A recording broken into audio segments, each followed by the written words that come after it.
All right, I'm back in the daytime. So I might get some people to show up live. That'd be cool. If not, that's fine. Um, so I'm continuing with chapter 13. Dr. Seward's diary continued. The funeral was arranged for the next succeeding day so that Lucy and her mother might be buried together. I attended to all the ghastly formalities, and the urbane undertaker proved that his staff were afflicted, or blessed, with something of his own obsequious suavity. Even the woman who performed the last offices for the dead remarked to me, in a confidential, brother professional way, when she had come out from the death chamber, "She makes a very beautiful corpse, sir. It's quite a privilege to attend on her. It's not too much to say that she will do credit to our establishment." I noticed that Van Helsing never kept far away. This was possible from the disordered state of things in the household. There were no relatives at hand, and as Arthur had to be back the next day to attend at his father's funeral, we were unable to notify anyone who should have been bidden. Under the circumstances, Van Helsing and I took it upon ourselves to examine papers, etc. He insisted upon looking over Lucy's papers himself. I asked him why, for I feared that he, being a foreigner, might not be quite aware of English legal requirements, and so might in ignorance make some unnecessary trouble. He answered me, I know. You forget that I am a lawyer as well as a doctor. But this is not altogether for the law. You knew that when you avoided the coroner. I have more than him to avoid. There may be papers, such as this." As he spoke, he took from his pocketbook the memorandum which had been in Lucy's breast, and which she had torn in her sleep. "When you find anything of the solicitor who is for the late Mrs. Westenra, steal all her papers and write him tonight. For me, I watch here in the room and Miss Lucy's old room all night, and I myself search for what may be. It is not well that her very thoughts go into the hands of strangers." I went on with my part of the work, and in another half hour had found the name and address of Mrs. Westenra's solicitor, and had written to him. All the poor lady's papers were in order. Explicit directions regarding the place of burial were given. I had hardly sealed the letter when, to my surprise, Van Helsing walked into the room, saying, "Can I help you, friend John? I am free, and if I may, my service is to you." "Have you got what you looked for?" I asked, to which he replied, "I did not look for any specific thing. I only hoped to find, and find I have, all that there was. Only some letters and a few memoranda, and a diary new begun. But I have them here, and we shall for the present say nothing of them. I shall see that poor lad tomorrow. I shall see that poor lad tomorrow evening, and with his sanction, I shall use some." When we had finished the work in hand, he said to me, "And now, friend John, I think we may to bed. We want sleep, both you and I, and rest to recuperate. Tomorrow we shall have much to do, but for the tonight there is no need of us. Alas!" Before turning in, we went to look at poor Lucy. The undertaker had certainly done his work well, for the room was turned into a small chapelle ardente. There was a wilderness of beautiful white flowers, and death was made as little repulsive as might be. The end of the winding sheet was laid over the face. When the professor bent over and turned it gently back, we both started at the beauty before us, the tall wax candles showing us sufficient light to note it well. All Lucy's loveliness had come back to her in death, and the hours that had passed, instead of leaving traces of decays effacing fingers, had but restored the beauty of life, till positively I could not believe my eyes that I was looking at a corpse. The professor looked sternly grave. He had not loved her as I had, and there was no need for tears in his eyes. He said to me, "Remain till I return," and he left the room.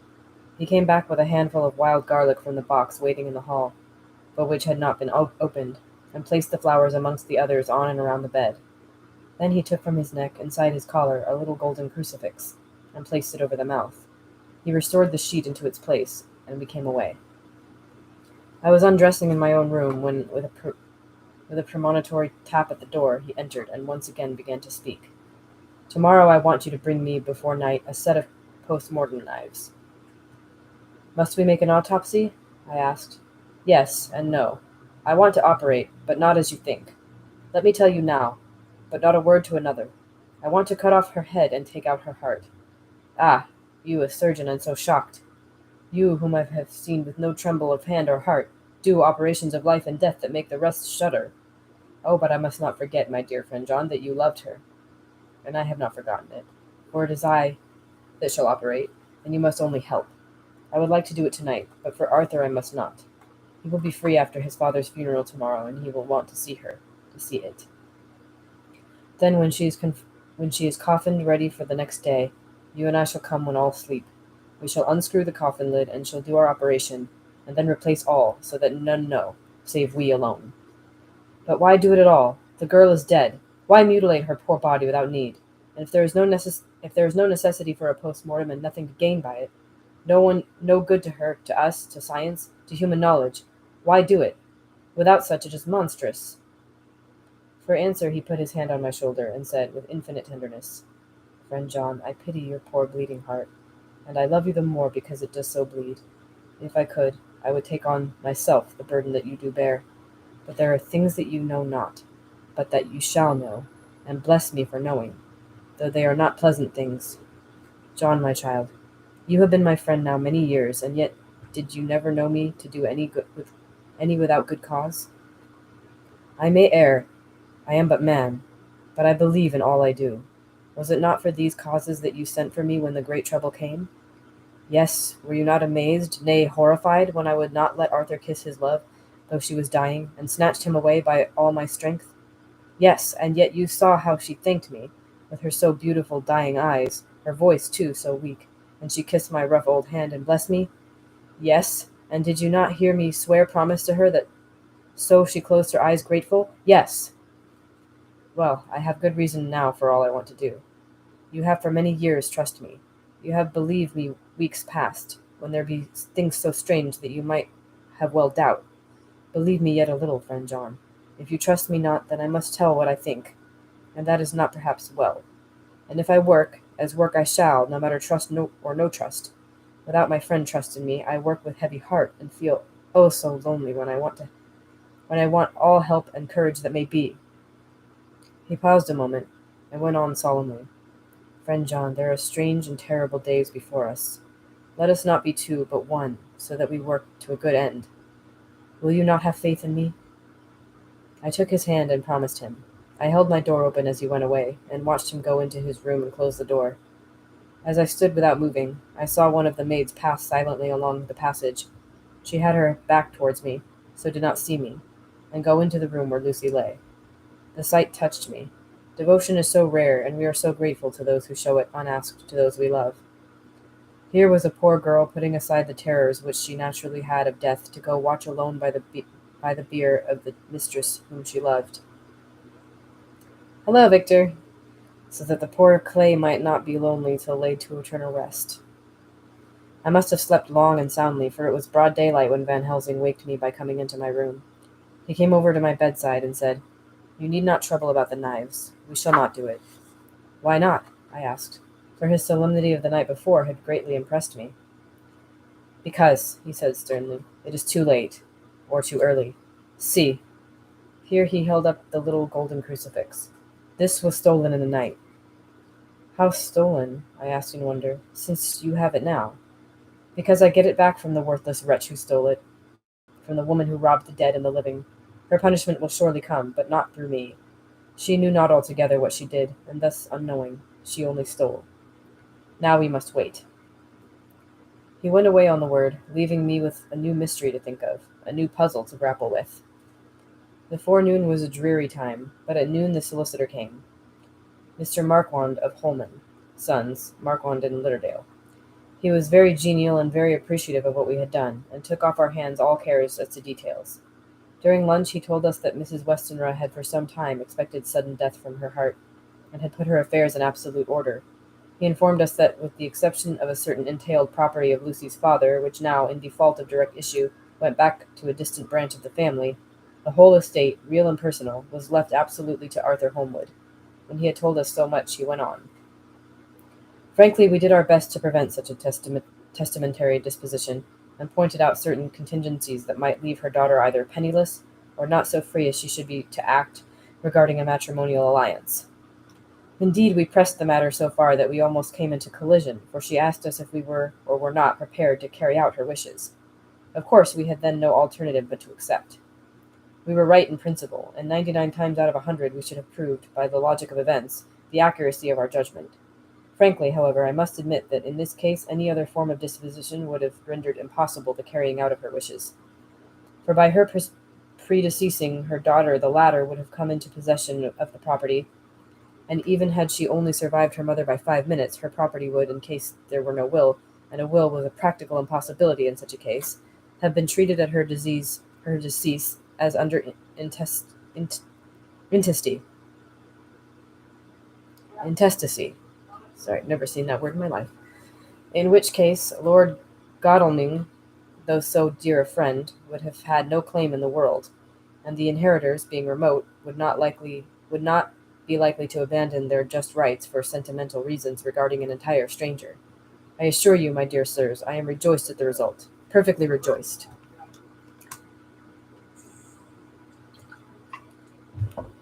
He was a good fellow, but his rejoicing at the one little part, in which he was officially interested, of so great a tragedy was an object lesson in the limitations of sympathetic understanding. He did not remain long, but he said he would look in later in the day and see Lord Godalming.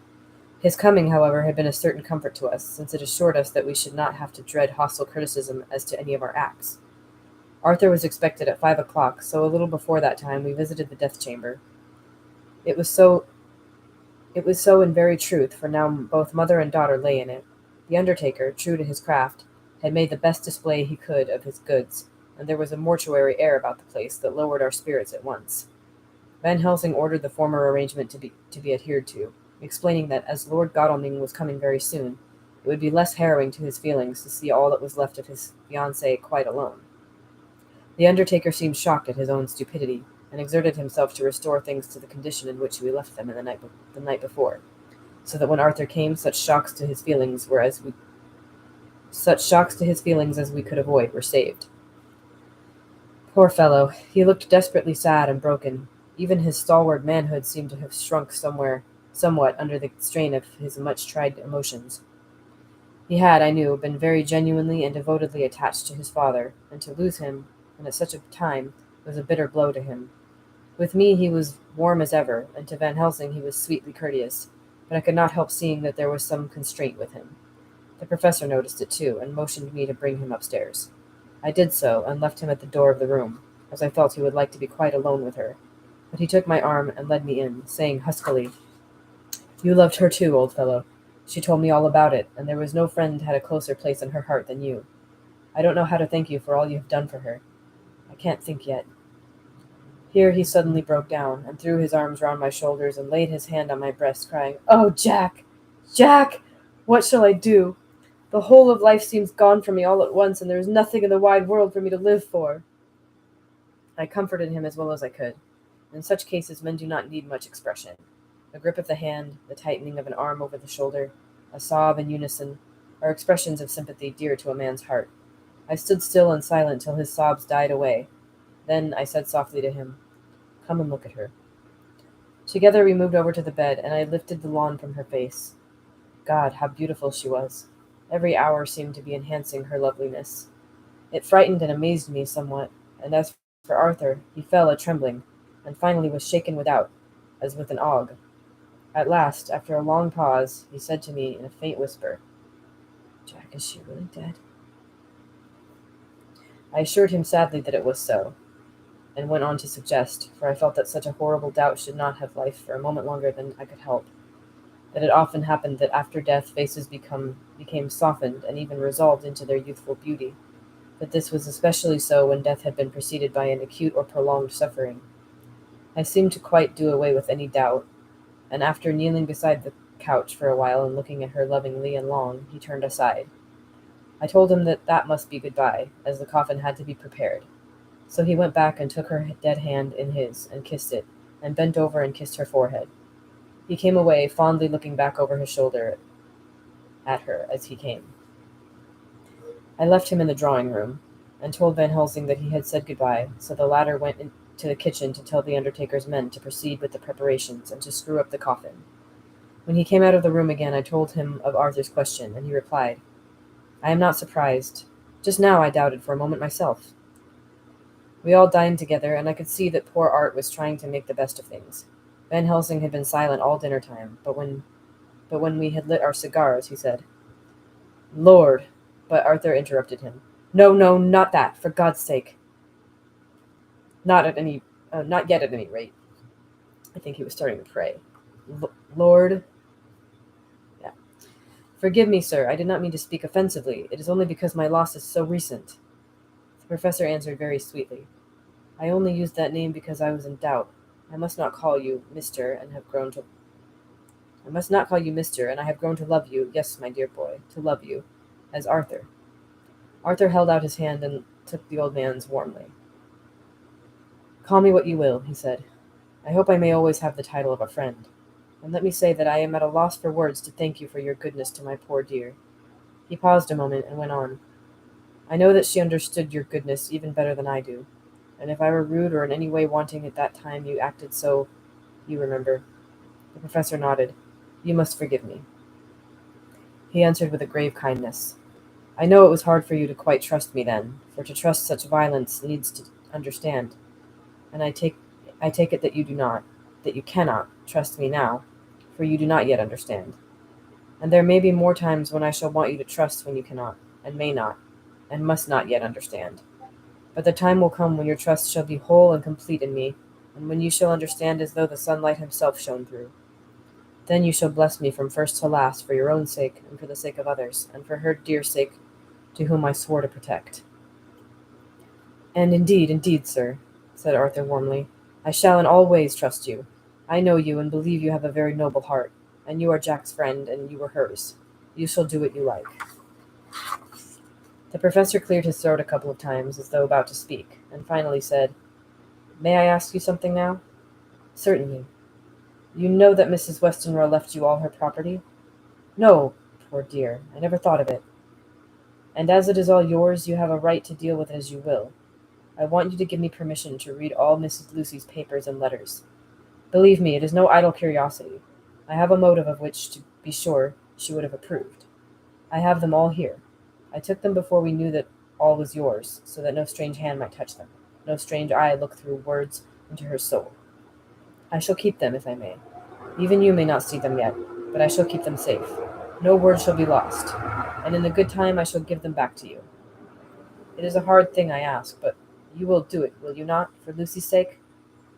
Arthur spoke out heartily, like his old self. "Dr. Van Helsing, you may do what you will. I feel that in saying this I am doing what my dear one would have approved. I shall not trouble you with questions till the time comes." The old professor stood up as he said solemnly, "And you are right. There will be pain for us all, but it will not be all pain, nor will this pain be the last. We, and you too, you most of all, my dear boy, will have to pass through the bitter water before we reach the sweet. But we must be brave of heart and unselfish, and do our duty, and all will be well." I slept on a sofa in Arthur's room that night. Van Helsing did not go to bed at all. He went to and fro, as if patrolling the house, and was never out of sight of the room where Lucy lay in her coffin, strewn with the wild garlic flowers, which sent, through the odor of lily and rose, a heavy, overpowering smell into the night. Oh, I have work, but it's Friday, and here's the thing about my job. I I definitely don't have enough work to do to make up an 8-hour day. My schedule is like technically 9 to 5, but I'm the only one on the West Coast. Everyone else is offline by like 2 or 3, including a lot of our clients, because our clients are all over the U.S., all over the world. Some of them are, in Europe and stuff. So if I'm basically like I have my set work that I do every day, which is like doing quality control for whatever has come in. But I besides that, it's just answering emails and stuff. So if I'm not getting many emails, I'm just kind of waiting around, like I'm on call basically, like kind of like an IT person. I'm just waiting for people to ask me to do things. And it's been slow lately. We're not doing any like launches or anything, so it's just kind of it's very low key. But yeah, if people are not online, they're not asking me questions, and then I have nothing to do. So I have my phone here. If I get something urgent that comes in, I can check it. But other than that, I'm just sitting here. So I figured it's better to do the reading during the day because I most of the time I'm lately at least I'm going out at night, going and out and doing things, and I've been making all kinds of plans lately, socializing and such. So it's easier to just do these during the day when I'm stuck at home with nothing to do.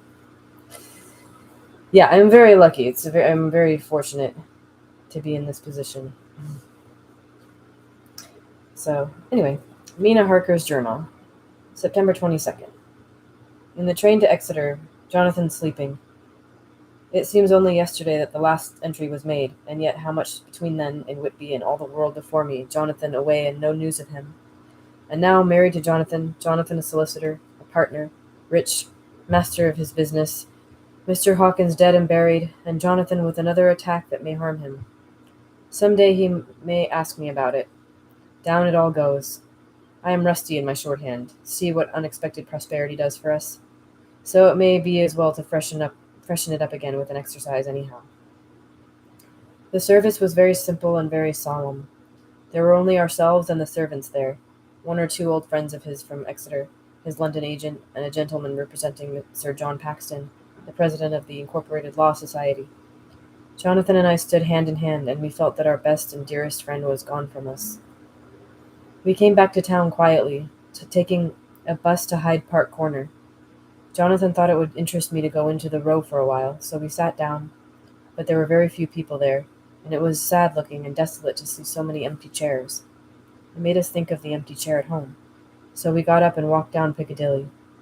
Jonathan was holding me by the arm, the way he used to in the old days before I went to school. I felt it very improper, for you can't go on for some years teaching etiquette and decorum to other girls without the pedantry of it biting into yourself a bit. But it was Jonathan, and he was my husband, and we didn't know anybody who saw us, and we didn't care if they did, so on we walked. I was looking at a very beautiful girl in a big cartwheel hat, sitting in a Victoria outside Giuliano's, when I felt Jonathan clutch my arm so tight that he hurt me, and he said under his breath, "My God!" I am always anxious about Jonathan, for I fear that some nervous fit may upset him again, so I turned to him quickly and asked him what it was that disturbed him. He was very pale, and his eyes seemed bulging out as, half in terror and half in amazement, he gazed at a tall, thin man with a beaky nose and black mustache and pointed beard, who was also observing the pretty girl. He was looking at her so hard that he did not see either of us, and so I had a good view of him. His face was not a good face. It was hard and cruel and sensual, and his big white teeth, that looked all the whiter because his lips were so red, were pointed like an animal's. Jonathan kept staring at him, till I was afraid he would notice. I feared he might take it ill. He looked so fierce and nasty. I asked Jonathan why he was disturbed, and he answered, evidently thinking that I knew as much about it as he did. Do you see who it is?" "No, dear," I said. "I don't know him. Who is it?" His answer seemed to shock and thrill me, for it was said as if he did not know that it was to me, Mina, to whom he was speaking. "It is the man himself." The poor dear was evidently terrified at something, very greatly terrified. I do believe that if he had not had me to lean on and to support him, he would have sunk down. He kept staring. A man came out of the shop with a small parcel and gave it to the lady, who then drove off. The dark man kept his eyes fixed on her, and when the carriage moved up Piccadilly, he followed in the same direction, and hailed a hansom. Jonathan kept looking after him, and said as if to himself, "I believe it is the Count, but he has grown young. My God, if this be so! Oh, my God! My God! If I only knew! If I only knew!" He was distressing himself so much that I feared to keep his mind on the subject by asking him any questions, so I remained silent. I drew away quietly, and he, holding my arm, came easily. We walked a little further, and then went in and sat for a while in the Green Park. It was hot. It was a hot day for autumn, and there was a comfortable seat in a shady place. After a few minutes staring at nothing, Jonathan's eyes closed, and he went quickly into a sleep, with his head on my shoulder. I thought it was the best thing for him, so I did not disturb him. In about 20 minutes he woke up and said to me quite cheerfully, "Why, Mina, have I been asleep? Oh, do forgive me for being so rude. Come, and we'll have a cup of tea somewhere." He had evidently forgotten all about the dark stranger, and as in his illness he had forgotten all that this episode had reminded him of. I don't like this lapsing into forgetfulness. It may make or continue some injury to the brain. I must not ask him, for fear I shall do more harm than good, but I must somehow learn the facts of his journey abroad. The time has come, I fear, when I must open that parcel and know what is written. Oh, Jonathan, you will, I know, forgive me if I do wrong, but it is for your own dear sake. Later. A sad homecoming in every way. The house empty of the dear soul who was so good to us. Jonathan still pale and dizzy under a slight relapse of his malady. And now a telegram from Van Helsing, whoever he may be. "You will be grieved to hear that Mrs. Westenra died 5 days ago, and that Lucy died the day before yesterday. They were both buried today." Oh, what a wealth of sorrow in a few words! Poor Mrs. Westenra! Poor Lucy! Gone, gone, never to return to us! And poor, poor Arthur, to have lost such sweetness out of his life! God help us all to bear our troubles. Dr. Seward's diary. I need to catch up with the 2 years of COVID.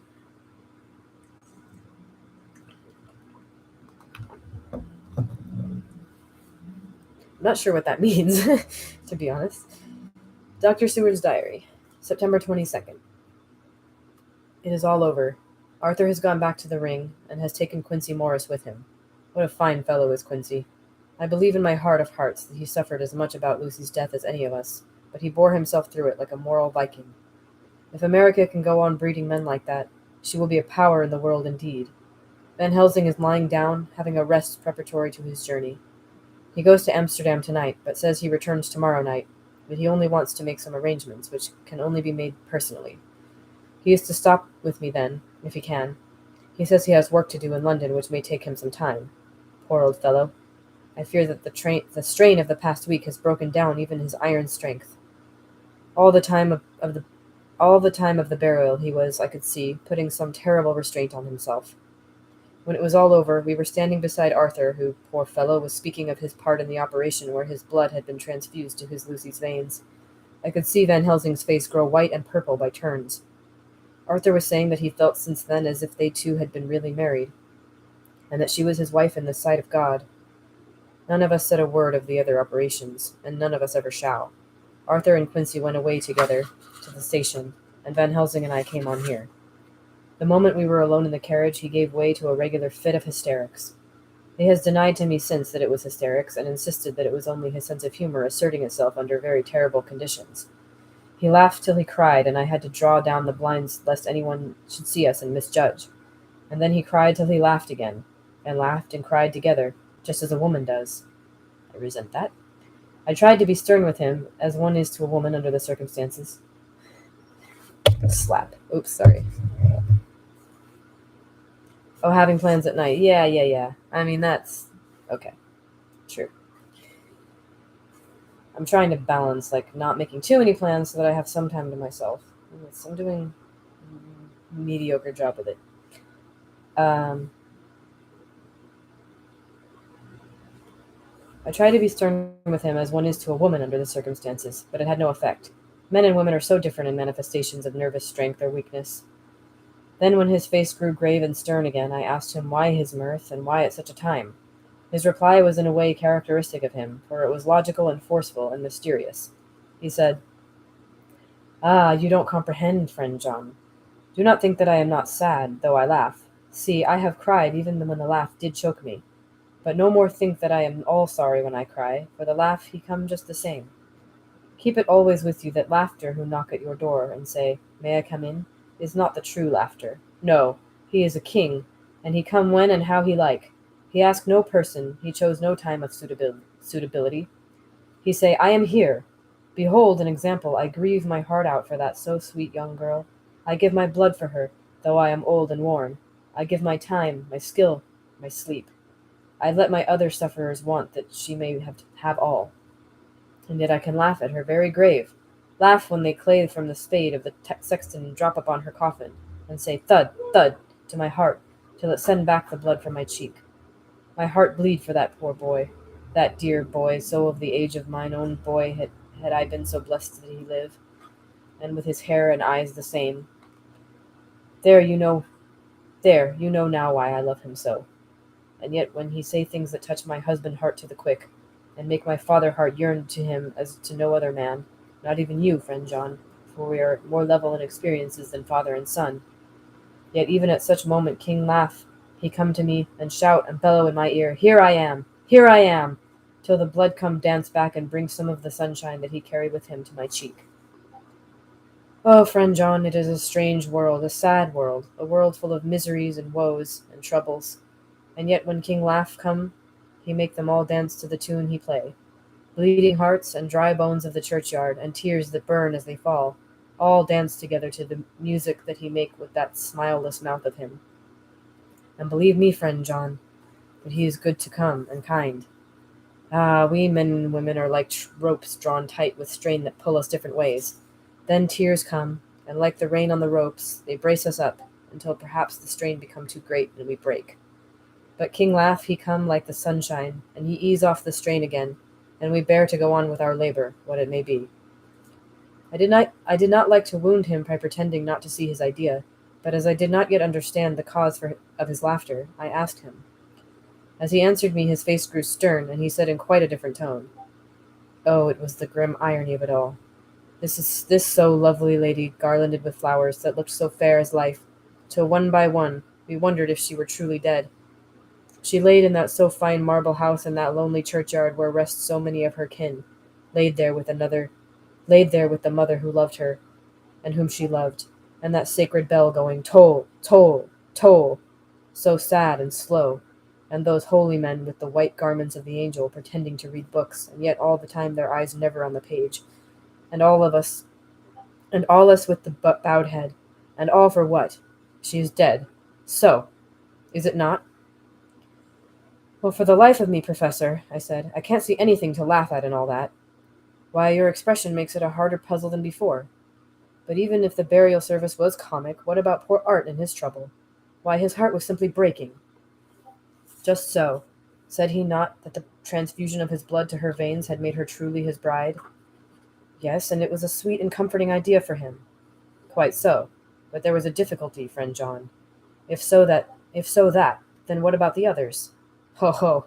Then this so sweet maid is a polyandrist, and me, with my poor wife dead to me, but alive by church's law, though no wits, all gone. Even I, who am faithful husband to this now no wife, am bigamist."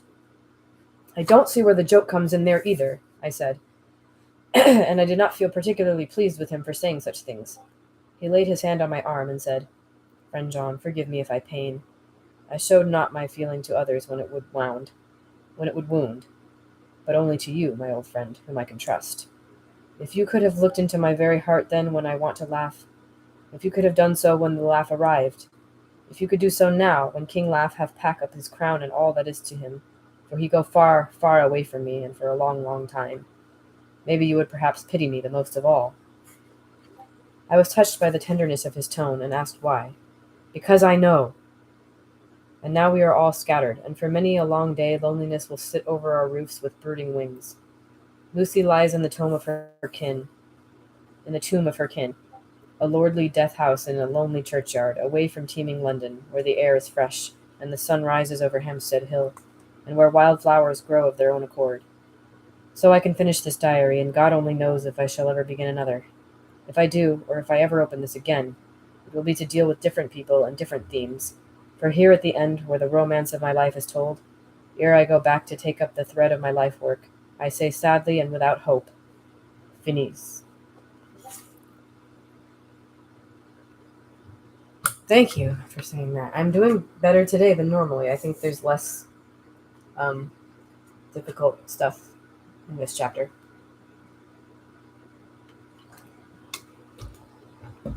It's a little easier. The Westminster Gazette, September 25th. A Hampstead Mystery. The neighborhood of Hampstead is just at present exercised with a series of events which seem to run on lines parallel to those of what was known to the writers of headlines as the Kensington Horror, or the Stabbing Woman, or the Woman in Black. During the past 2 or 3 days, several cases have occurred of young children straying from home or neglecting to return from their playing on the heath. In all these cases, the children were too young to give any properly intelligible account of themselves, but the consensus of their excuses is that they had been with a bloofer lady. It has always been late in the evening when they have been missed, and on 2 occasions the children have not been found until early in the following morning. It is generally supposed in the neighborhood that, as the first child missed gave as his reason for being away that a bloofer lady had asked him to come for a walk, the others had picked up the phrase and used it as occasion served. This is the more natural, as the favorite game of the little ones at present is luring each other away by wiles. A correspondent writes us that to see some of the tiny tots pretending to be the bloofer lady is supremely funny. Some of our caricaturists might, he says, take a lesson in the irony of the grotesque by preparing the reality in the picture. It is only in accordance with general principles of human nature that the bloofer lady should be the popular role at these al fresco performances. Our correspondent naively says that even Ellen Terry could not be so winningly attractive as some of these grubby-faced little children pretend, and even imagine themselves, to be. There is, however, possibly a serious side to the question, for some of the children, indeed all who have been missed at night, have been slightly torn or wounded in the throat. The wounds seem such as might be made by a rat or a small dog, and although of not much importance individually, would tend to show that whatever animal inflicts them has a system or method of its own. The police of the division have been instructed to keep a sharp lookout for straying children, especially when very young, in and around Hampstead Heath, and for any stray dog which may be about.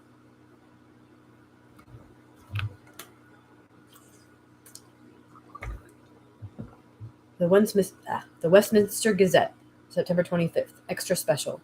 The Hampstead Horror, another child injured. The bloofer lady. We have just received intelligence that another child, missed last night, was only discovered late in the morning under a furze bush at the Shooter's Hillside of Hampstead Heath, which is perhaps less frequented than the other parts. It has the same tiny wound in the throat as has been noticed in other cases. It was terribly weak and looked quite emaciated. It, too, when partially restored, had the common story to tell of being lured away by the bloofer lady. All right. That's the end of that chapter. That was chapter 13. Just kind of checking to see how long. Wow, these are long chapters now. Okay.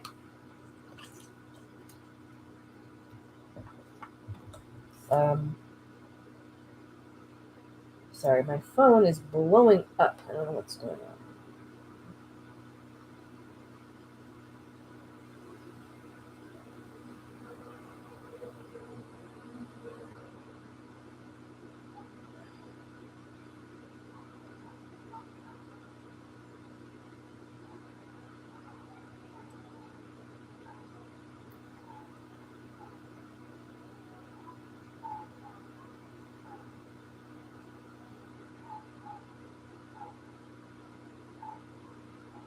Okay, wow.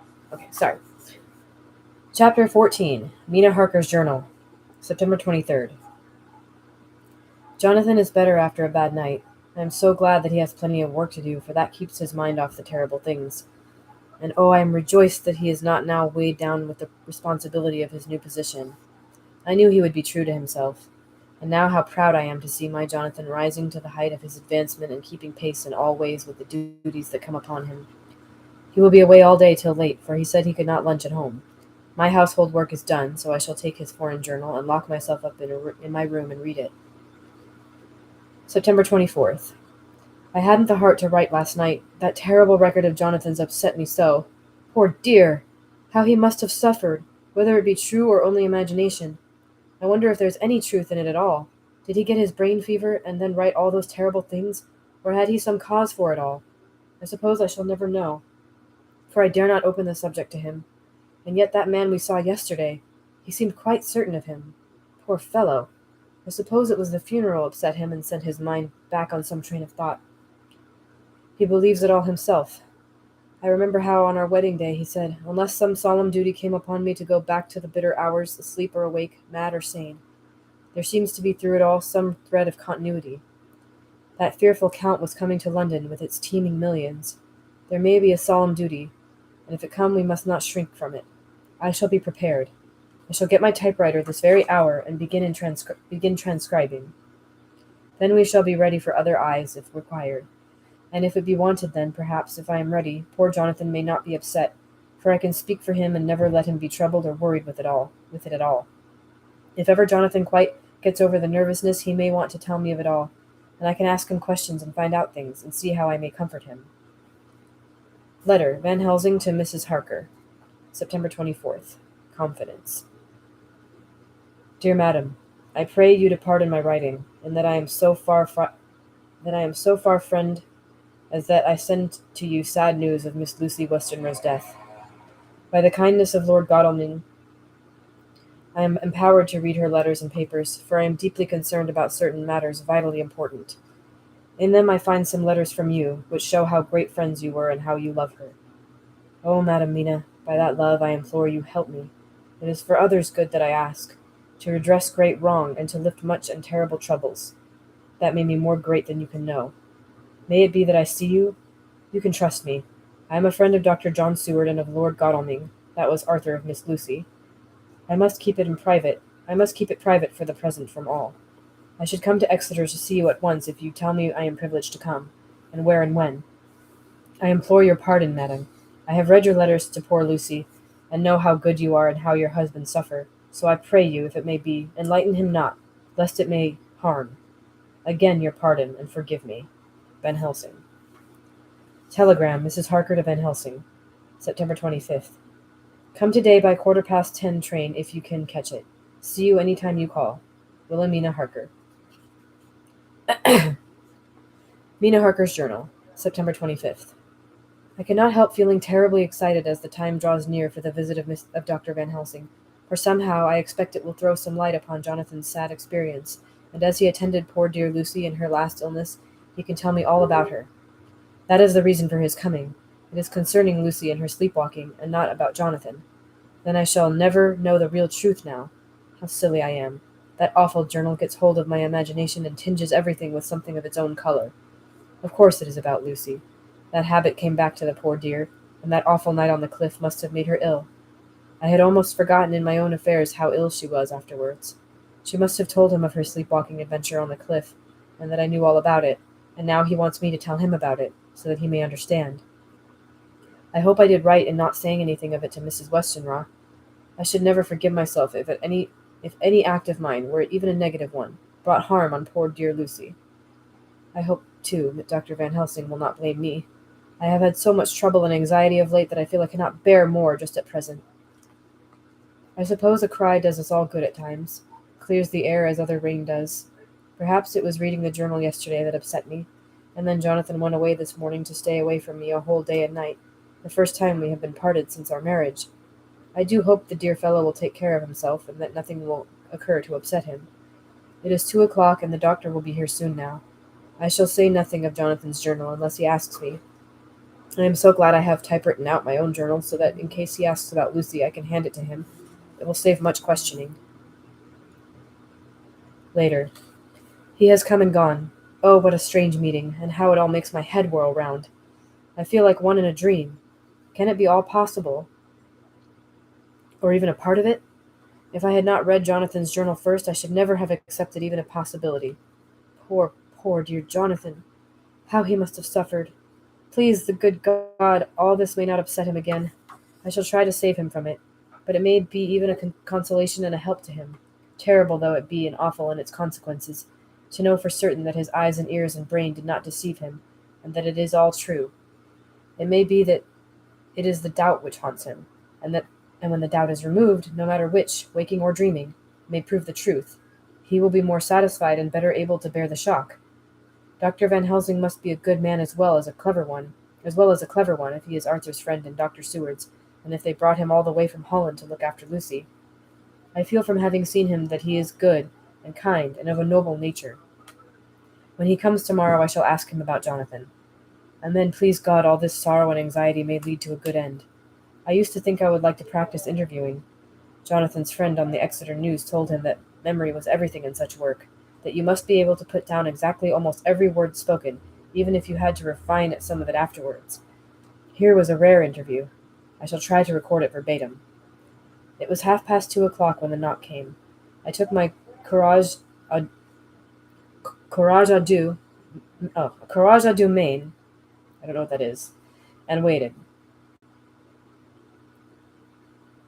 It's something, courage of two hands? Anyway. In a few minutes, Mary opened the door and announced Dr. Van Helsing. I arose and bowed, and he came towards me, a man of medium weight, strongly built, with his shoulders set back over a broad, deep chest, and a neck well balanced on the trunks as the head is on the neck. The poise of the head strikes one at once as indicative of thought and power. The head is noble, well-sized, broad, and large behind the ears.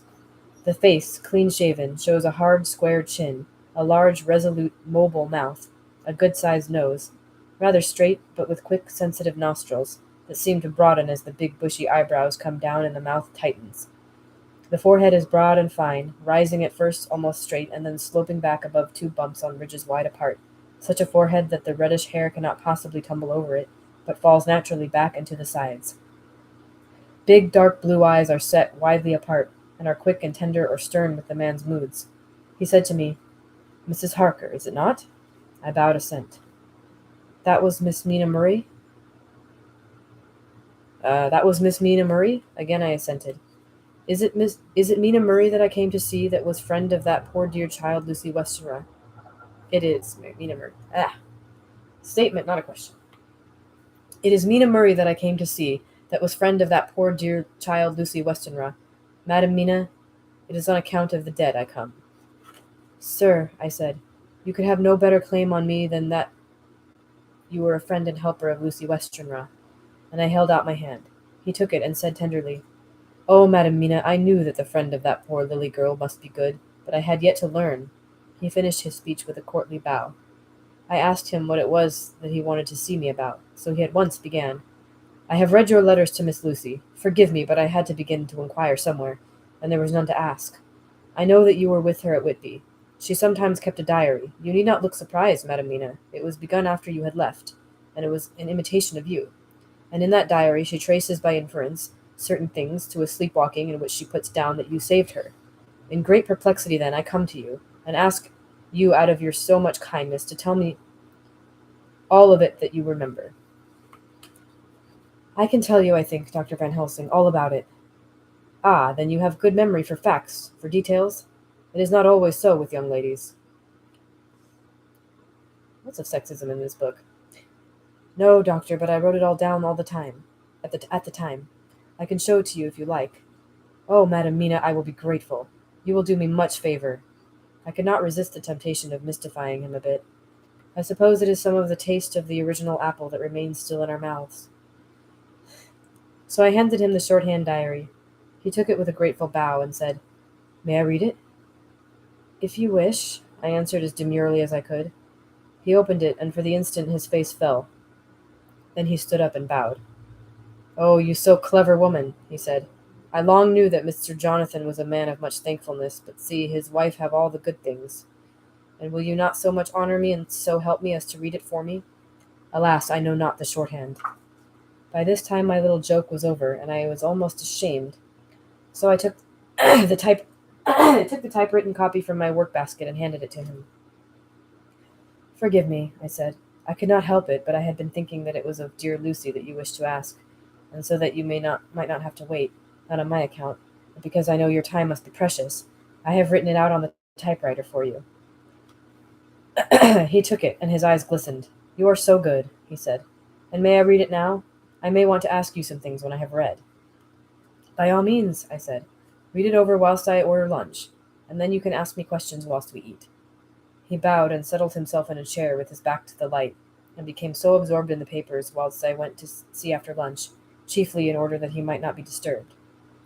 When I came back, I found him walking hurriedly up and down the room, his face all ablaze with excitement.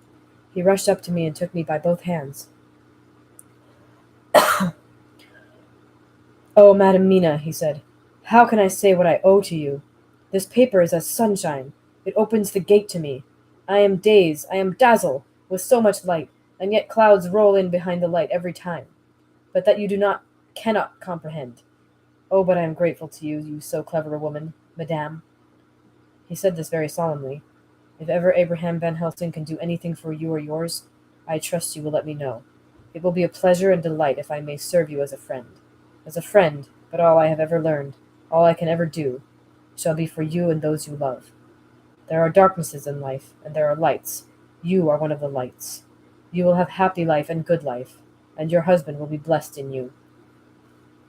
"But, doctor, you praise me too much, and you do not know me."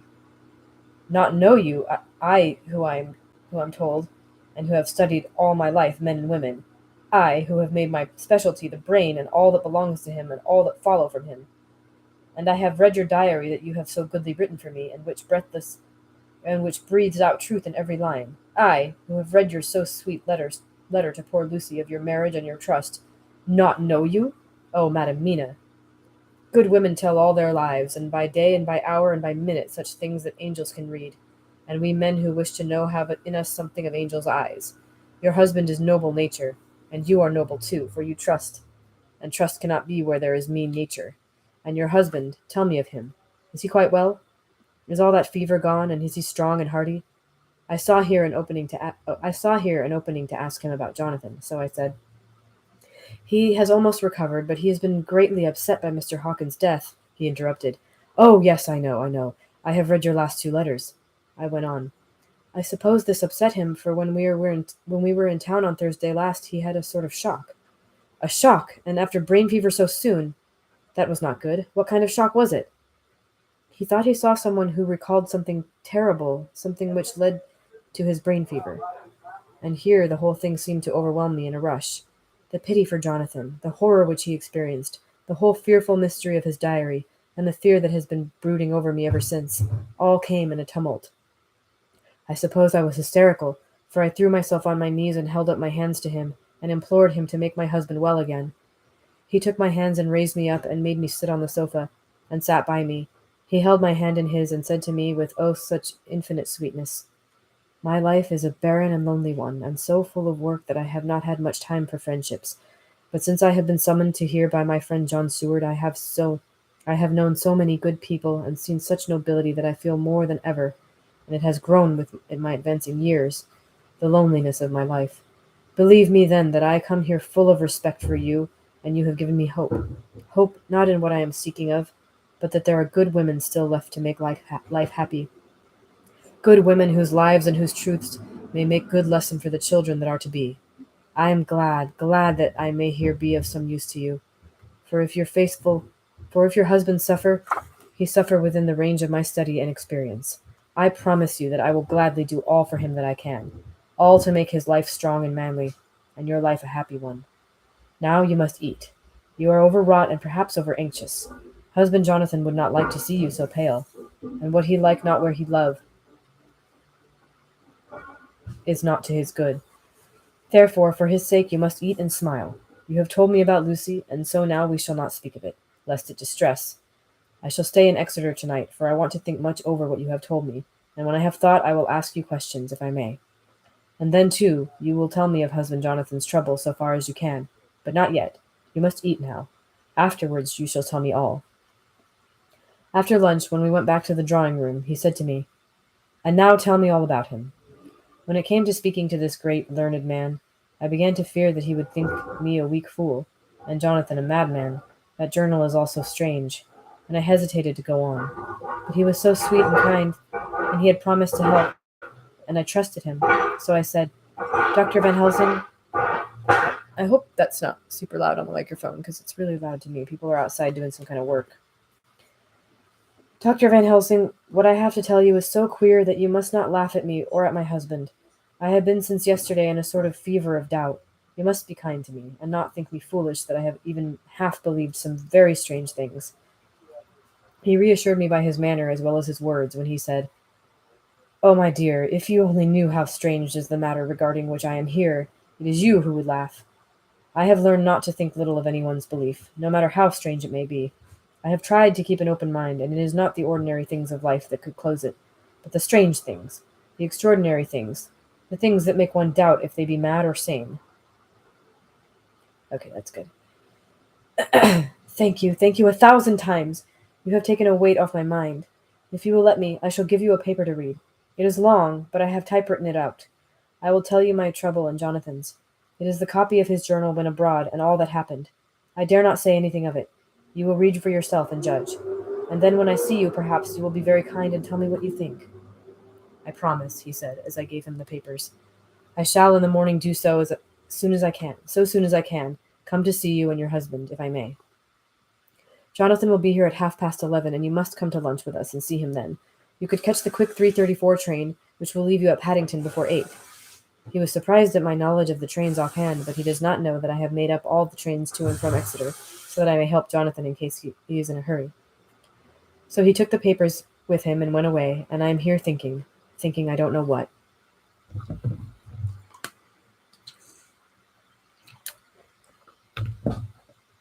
Letter, by hand, Van Helsing to Mrs. Harker. September 25th, 6 o'clock. Dear Madam Mina, I have read your husband's so wonderful diary. You may sleep without doubt. Strange and terrible as it is true. I will pledge my life on it. It may be worse for others, but for him and you there is no dread. He is a noble fellow, and let me tell you from experience of men, that one who would do as he did in going down that wall and into that room, aye, and going a second time, is not one to be injured in permanence by a shock. His brain and his heart are all right. This I swear, before I have even seen him. So be at rest. I shall have much to ask him of other things. I am blessed that today I come to see you, for I have learned all at once so much, and again I am dazzled more than ever, and I must think. Yours the most faithful, Abraham Van Helsing. Letter, Mrs. Harker to Van Helsing, September 25th, 6:30 p.m. My dear Dr. Van Helsing, 1,000 thanks for your kind letter, which has taken a great weight off my mind. And yet, if it be true, what terrible things there are in the world, and what an awful thing if that man, that monster, be really in London. I fear to think.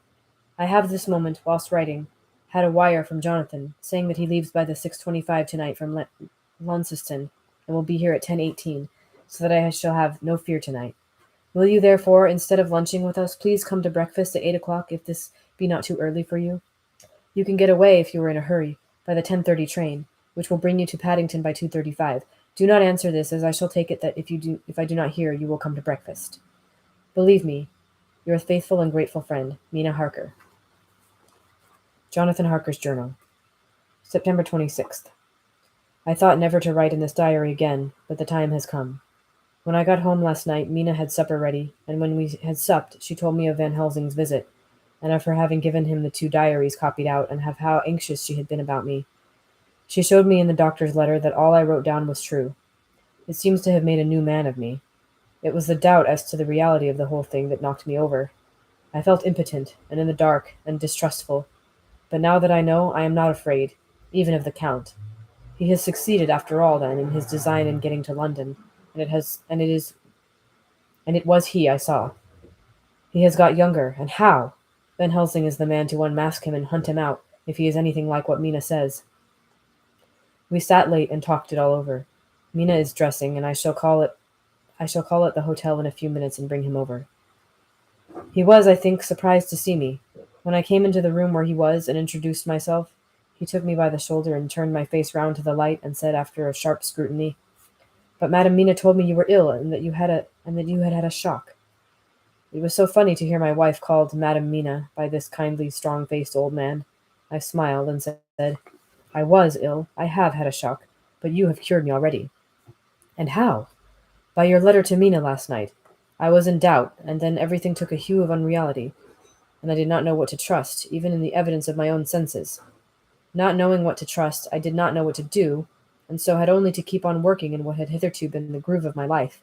The groove ceased to avail me, and I mistrusted myself. Doctor, you don't know what it is to doubt everything, even yourself. No, you don't. You couldn't with eyebrows like yours."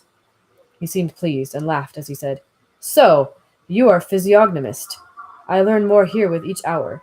I am with so much pleasure coming to you to breakfast, and oh, sir, you will pardon praise from an old man, but you are blessed in your wife." I would listen to him go on praising Mina for a day, so I simply nodded and stood silent. She is one of God's women, fashioned by his own hand to show us men and other women that there is a heaven where we can enter, and that it is light that can be here on earth. So true, so sweet, so noble, so little an egoist. And that, let me tell you, is much in this age, so skeptical and selfish. And you, sir, I have read all the letters to poor Miss Lucy, and some of them speak of you, so I know you since some days from the knowing of others. But I have seen your true self since last night. You will give me your hand, will you not? And let us be friends for all our lives. We shook hands, and he was so earnest and so kind that it made me quite choky. And now, he said, may I ask you for some more help? I have a great task to do, and at the beginning it is to know. You can help me here. Can you tell me what went before your going to Transylvania? Later on I may ask more help and of a different kind, but at first this will do. Look here, sir, I said. Does what you have to do concern the Count? It does, he said solemnly. Then I am with you heart and soul. As you go by the 10:30 train, you will not have time to read them, but I shall get the bundle of papers. You can take them with you and read them in the train. After breakfast, I saw him to the station. When we were parting, he said, Perhaps you will come to town if I send to you, and take Madam Mina too. We shall both come when you will, I said. I had got him the morning papers and the London papers of the previous night, and while we were talking at the carriage window, waiting for this train to start, he was turning them over. His eyes suddenly seemed to catch something in one of them, the Westminster Gazette. I knew it by the color, and he grew quite white. He read something intently, groaning to himself. Mein Gott! Mein Gott! So soon! So soon! I do not think he remembered me at the moment. Just then the whistle blew, and the train moved off. This recalled him to himself, and he leaned out of the window and waved his hand, calling out, Love to Madam Mina! I shall write so soon as ever I can. Dr. Seward's Diary, September 26th. Truly there is no such thing as finality. Not a week since I said finis, and yet here I am, starting fresh again. Or rather going on with the same record. Until this afternoon I had no cause to think of what is done. Renfield had become, to all intents, as sane as he ever was. He was already well ahead with his fly business, and he had just started in the spider line also. He had not been of any trouble to me. I had a letter from Arthur, written on Sunday, and from it I gathered that he is bearing up wonderfully well. Quincy Morris is with him, and that is much of a help, for he himself is a bubbling well of good spirits. Quincy wrote me a line, too, and from him I hear that Arthur is beginning to recover something of his old buoyancy. So as to them, all my mind is at rest. As for myself, I was settling down to my work, with the enthusiasm which I used to have for it, so that I might fairly have said that the wound which poor Lucy left on me was becoming cicatrized. Cicatrized? I don't know what that word is. Everything is, however, now reopened, and what is to be the end God only knows. I have an idea that Van Helsing thinks he knows too, but he will only let out enough at a time to whet curiosity. He went to Exeter yesterday and stayed there all night. Today he came back and almost bounded into the room at about 5:30, and thrust last night's Westminster Gazette into my hand. What do you think of that? He asked as he stood back and folded his arms. I looked over the paper, for I really did not know what he meant, but he took it from me and pointed out a paragraph about children being decoyed away at Hampstead. It did not convey much to me until I reached a passage where it described small puncture wounds on their throats. An idea struck me, and I looked up. Well, he said, it is like poor Lucy's. And what do you make of it? Simply that there is some cause in common. Whatever it was that injured her, has injured them. I did not quite understand his answer. It is true indirectly, but not directly. How do you mean, Professor? I asked. I was a little inclined to take his seriousness lightly, for after all, 4 days of rest and freedom from burning, harrowing anxiety does help to restore one's spirits. But when I saw his face, it sobered me. Never, even in the midst of our despair about poor Lucy, had he looked more stern. Tell me, I said. I can hazard no opinion. I do not know what to think, and I have no data on which to found a conjecture. Do you mean to tell me, friend Jean, that you have no suspicion as to what poor Lucy died of, not after all the hints given, not only by events, but by me? Of nervous prostration following a great loss or waste of blood. And how was the blood lost or wasted? I shook my head. He stepped over and sat down beside me and went on. You are a clever man, friend John. You reason well, and your wit is bold, but you are too prejudiced. You do not let your eyes see, nor your ears hear, and that which is outside your daily life of account to you, is not of account to you. Do you not do you not think that there are things which you cannot understand, and yet which are that some people see things that others cannot? But there are things old and new which must not be contemplated by men's eyes, because they know, or think they know, some things which other men have told them. Ah, it is the fault of our science that it wants to explain all, and if it explain not, then it says there is nothing to explain. But yet we see around us every day the growth of new beliefs, which think themselves new, and which are yet but the old, which pretend to be young, like the fine ladies at the opera. I suppose now you do not believe in corporeal transference? No? Nor in materialization? No? Nor in astral bodies? No? Nor in the reading of thought? No? Nor in hypnotism? Yes, I said. Charcot has proved that pretty well. He smiled as he went on. Then you are satisfied as to it, yes? And of course then you understand how it act, and can follow the mind of the great Charcot, alas that he is no more, into the very soul of the patient that he influenced, no? Then, friend John, am I to take it that you simply accept fact and are satisfied to let from premise to conclusion be a blank? No? Then tell me, for I am student of the brain, how you accept hypnotism and reject the thought reading. Let me tell you, my friend, that there are things done today in electrical science which would have been deemed unholy by the very men who discovered electricity, who had themselves not so long before been burned as wizards. There are always mysteries in life. Why was it that Methuselah lived 900 years, and old Parr 169, and yet that poor Lucy, with 4 men's blood in her poor veins, could not live even one day? For had she lived one more day, we could save her. Do you know all the mystery of life and death? Do you know the altogether of comparative anatomy, and can say wherefore the qualities of brutes are in some men, and not in others? Can you tell me why, when other spiders die small and soon, that one great spider lived for centuries in the tower of the old Spanish church and grew, till on descending he could drink the oil of all the church lamps? Can you tell me why in the Pampas, aye, and elsewhere, there are bats that come out at night and open the veins of cattle and horses and suck dry their veins, how in some islands of the western seas there are bats which hang on the trees all day, that those who have seen describe as like giant nuts or pods, and that when the sailors sleep on the deck, because that it is hot, flit down on them, and then in the morning are found dead men, white as even Miss Lucy was? Good God, Professor, I said, starting up. Do you mean to tell me that Lucy was bitten by such a bat, and that such a thing is here in London in the 19th century? He waved his hand for silence and went on. Can you tell me why the tortoise lives more long than the generations of men? Why the elephant goes on and on till he have seen dynasties? And why the parrot never die only of bite of cat or dog or other complaint?